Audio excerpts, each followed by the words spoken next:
你上。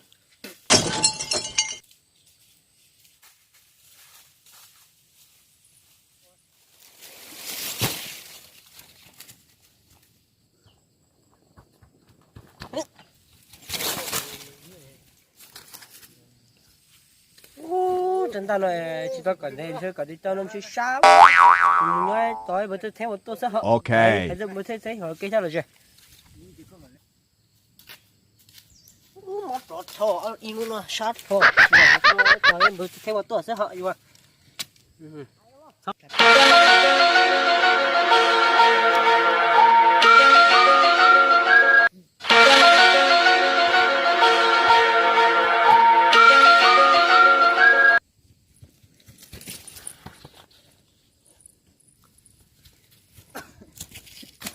Ô, lấy từ. Ô, mà tôi thấy có sao? Sáng thổi như nào? Ô, cũng có đi tên luôn rồi. Sao rồi sao? Ôi, chị nó sao này? Nhá. Bà đi nhủ. Có hai của tôi nói mua ai chưa? Ô bà, của anh tôi của hai tôi là những món chia gì, của nó là trả giấy tu, máu nữa bé quá tuổi nữa mất chuyện này nha, của thế thì cái tôi về cả chung là nữa nó. Chị trai đi cơ. Nó kinh cháu đấy à? Của sẽ chỉ lo nha, của chỉ tao cả cho nó nên đoan trai thôi không. Có tôi mua chút gì đâu cơ nè. Có gì anh ha? Của tôi sao họ không né. Nó to. Đâu, của nó là cái tôi sao vì nó một bé lớn ra tôi nhóc bé nó. Chị trai là nó to phần mi to. Thôi. Wow, bữa tôi thấy thầu có ba số. Hôm nay mà ba.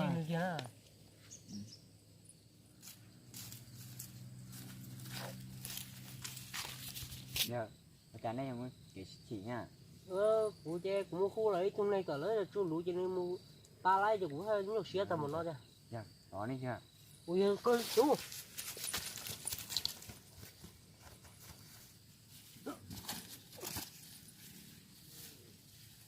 Này từ giờ này thầy cụ kê.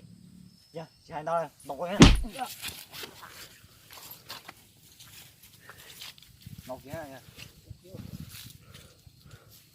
Đâu thôi bây giờ, nè đây từ, chả nè là thằng cụ kê.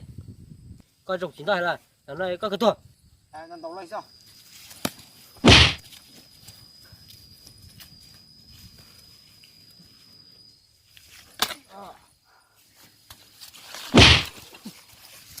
Từ, mẹ cho.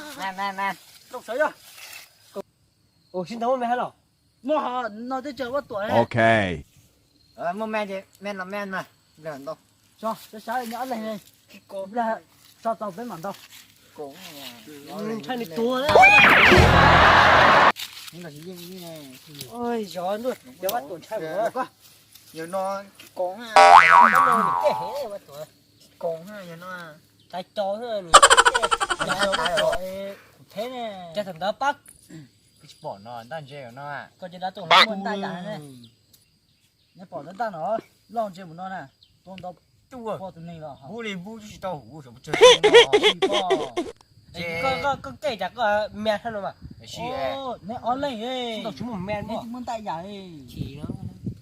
Nhưng chúng ta một chơi chúng mẹ nó. Lan sẽ à. Cái này muốn tay của chân ta chả nhanh nè on lên ơi. Chơi một nó. Vừa. Chúng ta tôi cũng phải lo họ. Tôi tháo từ mình lo ha. Cái số nó mới tôi ta ha. Thế là tôi phải như vậy thì nó quả ta thì nó quả nhau cũng thế. Tối nay do cái trò thì nó quả bán này nữa. Sao ra chúng ta. Sẽ bé ra. Cái ngủ xin đâu. Đúng cho mà. Cái chơi coi cho. Chạy bè con tao riêng Ô, phải đó nhưng mà chỉ hay thôi, chỉ danh hiệu. Muốn đặt chưa? Nó khán đà. Sẽ gì đó. Oh no. Nổ rồi. Có sẽ lộn tay cũng không có à. Thấy đó. Thấy chứ. Còn nói ha. Không kịp bắt tổ cái tay. Ôi, đúng rồi.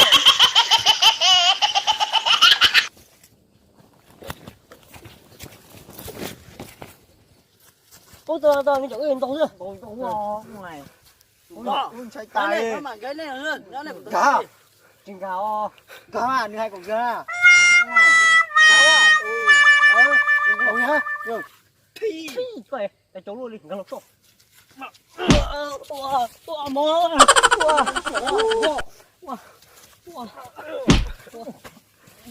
đây một tay con đó món đồ tôi là tên nào được rồi món đồ thuộc kia cho cái sớp nó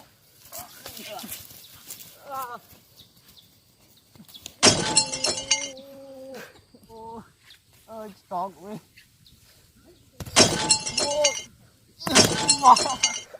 khát được tay chứ chào rồi rồi giờ này một từ rồi ô xin đã ô thằng có mà tổ cái tay trơn thôi ôi sát lại cũng đâu tới nhiều sát chỗ phải gì ô hết rồi rồi nhưng mà chỉ to của em nó thế cái gì nó tay trơn nó bắt đầu tay trơn sao ta được rồi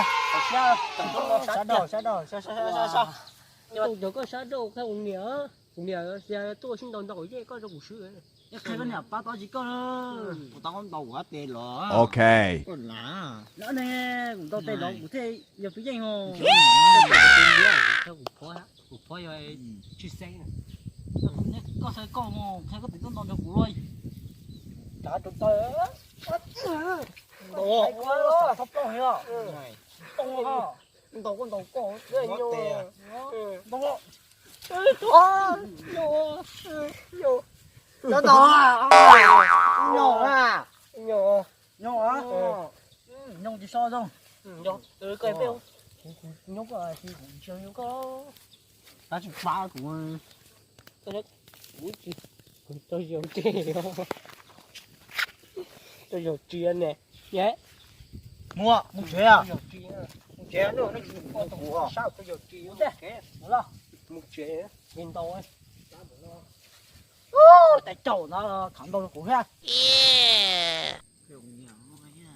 cũng ăn ta đâu á chậu nó thẳng đầu của ha một chế chứ nhá nó tổ quá nó tổng ai đó nhưng không tấn ta đó không tội rồi nhưng không tấn ta ha ồ ta rồi chứ muốn chơi xin cho ơi mất rồi bớt cái một khởi luôn à đó chỉ họ cũ rồi muốn nói là ha cái đó tu nữa mua chiều tôi tháp bao nhiêu gì nè tốt tốt nhưng mua chưa nhưng mày đồ